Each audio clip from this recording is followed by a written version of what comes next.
आज मुझे पता चला कि अमेरिका में ये शहजादे के एक अंकल रहते हैं।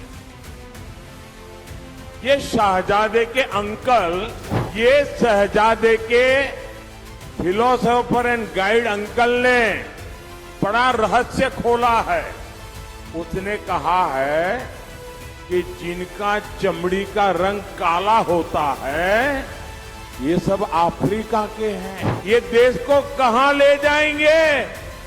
अरे चमड़ी का रंग कोई भी हो, हम तो श्री कृष्ण की पूजा करने वाले लोग हैं, जिसकी चमड़ी का रंग यहां हम सब जैसा रंग था।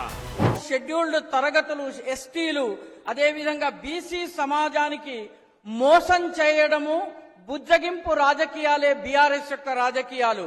2014లో అధికారంలోకి వస్తే ఒక దళితుణ్ణి ముఖ్యమంత్రిగా చేస్తామని వాగ్దానం చేశారు.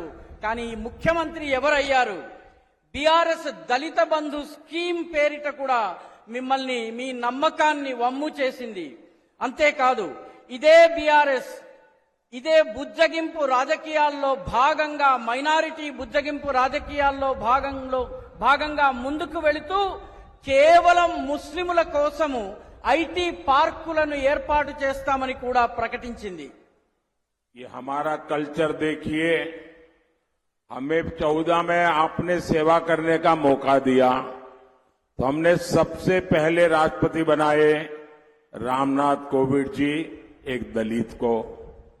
हमें 2019 में दूसरी बार मौका मिला तो हमने राष्ट्रपति के रूप में आदिवासी बेटी को देश के राष्ट्रपति के रूप में द्रौपदी मुर्मू जी को पसंद किया और कांग्रेस ने इसका भरपूर विरोध किया। మిత్రులారా, అదే మా సంస్కృతిని చూడండి. 2014లో మేము తొలిసారి అధికారంలోకి రాగానే 2014లో రామ్నాథ్ కోవింద్ ఒక దళిత సమాజానికి చెందినటువంటి నేతను ఈ దేశపు రాష్ట్రపతిగా చేశాము. 2019లో ఆదివాసీ సముదాయానికి చెందినటువంటి ద్రౌపది ముర్ము గారిని దేశపు రాష్ట్రపతిగా చేశాము. కాంగ్రెస్ ఈ రెండిటిని వ్యతిరేకించింది. साथियों, मैं बहुत सोच रहा था कि द्रौपदी जी, जिनकी बहुत अच्छी प्रतिष्ठा है, आदिवासी समाज की एक प्रतिष्ठित बेटी है, उसको हम राष्ट्रपति बना रहे हैं, तो कांग्रेस उनको हराने के लिए इतनी मेहनत क्यों कर रही है? कांग्रेस आदिवासियों को नाराज क्यों कर रही है? मैं सोचता रहता था, लेकिन मुझे समझ नहीं आता था। मुझे लगता है ठीक है, ये शहजादे का दिमाग ऐसा है तो शायद वो द्रौपदी जी का विरोध कर रहा है, उनको चुनाव में हराने के लिए निकल पड़ा है। लेकिन मुझे आज पता चला कि ये कांग्रेस पार्टी द्रौपदी मुर्मू, जो एक आदिवासी बेटी थी, उसको हराने के लिए क्यों मैदान में उतरे थे। आज मुझे पता चला कि अमेरिका में ये शहजादे के एक अंकल रहते हैं। ये शहजादे के अंकल, वो उनको फिलोसोफर एंड गाइड है। और जैसे क्रिकेट में आजकल थर्ड एम्पायर होता है ना, कोई कंफ्यूजन हो तो थर्ड एम्पायर को पूछते हैं, और वैसे ही ये शहजादे, ये थर्ड प्लेयर को कंफ्यूजन होते हैं तो सलाह लेते हैं। ये शहजादे के फिलोसोफर एंड गाइड अंकल ने बड़ा रहस्य खोला है। उसने कहा है कि जिनका चमड़ी का रंग काला होता है, ये सब अफ्रीका के हैं। मतलब आप सबको, मेरे देश के अनेक लोगों को चमड़ी के रंग के आधार पर उन्होंने इतनी बड़ी गाली दे दी। तब जाकर के मुझे समझ आया कि चमड़ी का रंग देख करके उन्होंने मान लिया कि द्रौपदी मुर्मू भी अफ्रीकन है और इसलिए उनकी चमड़ी का रंग काला है तो उनको हराना चाहिए। ये सोच आज पहली बार मुझे तो पता चला कि ये दिमाग कहां काम कर रहा है इनका, ये देश को कहां ले जाएंगे।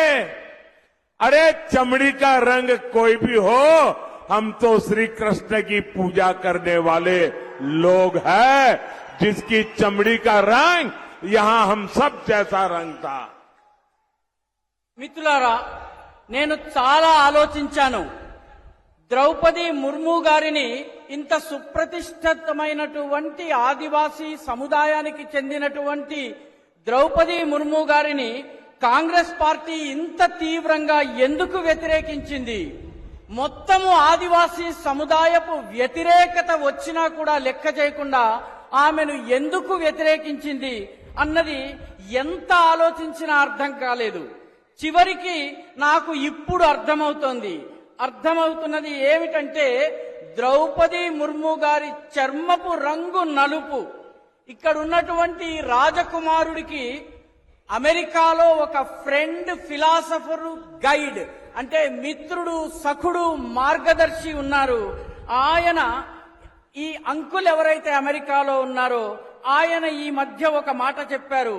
చర్మము రంగు నల్లగా ఉన్న వాళ్ళందరూ ఆఫ్రికన్లు అని చెప్పారు. మీరంతా మీ చర్మము రంగు నల్లగా ఉంది అంటే మిమ్మల్ని అందరినీ కూడాను ఒక పెద్ద తిట్టినట్టుగా, చాలా అవమానకరంగా మాట్లాడినట్టుగా మీరు భావించాలి.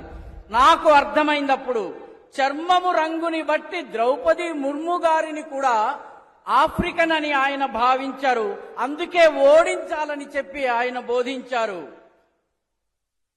మెదడు ఎక్కడిది, ఆలోచన ఎక్కడిది అన్నది మనం అర్థం చేసుకోవాలి. చర్మపు రంగు నల్లగా ఈ దేశంలో చాలా మందికి ఉంటుంది. భగవాన్ శ్రీకృష్ణుడి చర్మపు రంగు కూడా నీలం రంగులో, నల్ల రంగులో, మనందరి రంగులో ఉంటుందని గమనించాలి. साथियों, मैं एक गंभीर सवाल आज आपको पूछना चाहता हूं. मैं पहले चाहूंगा कि तेलुगु में उसका अनुवाद हो ताकि मेरा सवाल मैं सही तरीके से आपको पूछ सकूं. మిత్రులారా, నేనిప్పుడు ఒక ముఖ్యమైన ప్రశ్న మిమ్మల్ని అడగబోతున్నాను. దీన్ని తెలుగులో నేను వివరిస్తాను. ఆ తరువాత మీరు దీనికి జవాబు ఇవ్వవలసి ఉంటుంది. साथियों, मेरा सवाल है और आप तेलुगु में बोलने के बाद मुझे जवाब देना. क्या हमारे देश में ये शहजादे, मैं बहुत गुस्से में हूं आज दोस्तों, मुझे कोई गाली दे मुझे गुस्सा नहीं आता है,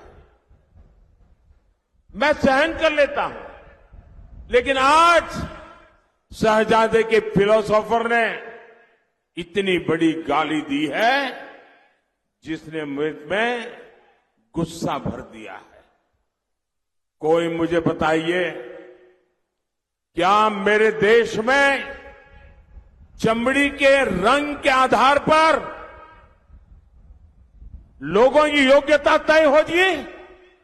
क्या चमड़ी के रंग का खेल शहजादे को किसने इजाजत दी है? संविधान सर पे लेकर के नाचने वाले लोग चमड़ी के रंग के आधार पर मेरे देशवासियों का अपमान कर रहे हैं. మిత్రులారా, ప్రశ్నను తెలుగులో వివరిస్తాను. మన దేశంలో కూడా ఈ రాకుమారుడు ఎవరైతే ఉన్నారో, ఈ పెత్తందారుల పెద్ద కుమారుడు ఎవరైతే ఉన్నారో ఆయన మీద నాకు చాలా కోపం వస్తోంది. నన్ను తిడితే నాకు కోపం రాదు, కానీ నా దేశంలో ఉన్నటువంటి అనేక మంది ప్రజలను, ఇక్కడ ఉన్నటువంటి వాళ్ళ చర్మం రంగుని పట్టి ఈ దేశపు రాకుమారుడి ఫిలాసఫర్, వారి యొక్క మార్గదర్శకుడు లండన్ లో కూర్చుని, అమెరికాలో కూర్చుని తిట్టడము నాకు కోపం తెప్పిస్తోంది. మీరు చెప్పండి, ఈ దేశంలో చర్మపు రంగుని బట్టి యోగ్యతను నిర్ధారిస్తారా? జవాబివ్వండి. ఈ దేశంలో రాజ్యాంగాన్ని తమ నెత్తిన పెట్టుకుని తిరిగేటటువంటి వాళ్ళు చర్మం ఆధారంగా వ్యక్తుల గొప్ప హెచ్చు తగ్గులని నిర్ధారించడం సబబా? జవాబివ్వండి. शहजादे, आपको जवाब देना पड़ेगा। चमड़ी के रंग के आधार पर मेरे देशवासियों का अपमान मेरा देश सहन नहीं करेगा और मोदी तो कतई नहीं करेगा। మిత్రులారా, మీరు జవాబు చెప్పాలి. చర్మం రంగు ఆధారంగా ఈ దేశంలో వ్యక్తులను అవమానపరచటం ఈ దేశంలో సాధ్యం కాదన్నటువంటి విషయాన్ని మీరు జవాబు రూపంలో చెప్పాలి. ఈ దేశం యొక్క ప్రతిష్టను భగ్నం చేసేటటువంటి ప్రయత్నాన్ని మోదీ సహించరు. ఈ విషయాన్ని కూడా మీరు అర్థం చేసుకుని కరతాళ ధ్వనుల ద్వారా మీరు చెప్పండి. साथियों, कांग्रेस के कुशासन की कीमत तेलंगाना के किसानों ने भी चुकाई है। बीआरएस ने